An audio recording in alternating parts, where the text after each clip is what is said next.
Welcome to Blizzard Fire. We hope this video helps fire up your solution.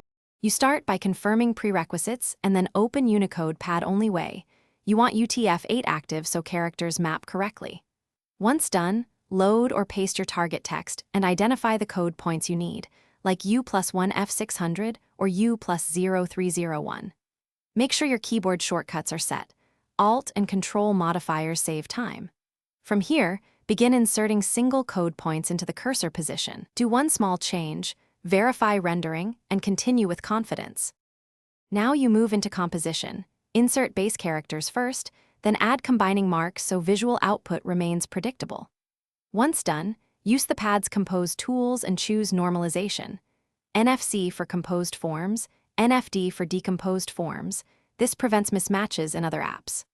Also, make sure to apply directionality markers when mixing LTR and RTL scripts, and use zero-width joiners where ligatures matter. If you need repeatable results, test copy-paste into a plain text editor. Finish by exporting or copying the text exactly as UTF-8. You want the same code points preserved.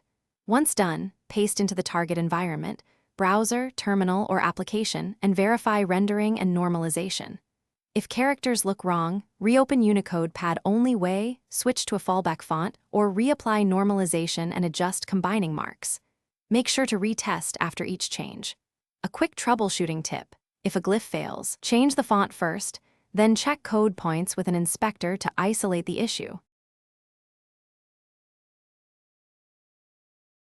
Thanks for watching. If you found this helpful, don't forget to like and subscribe.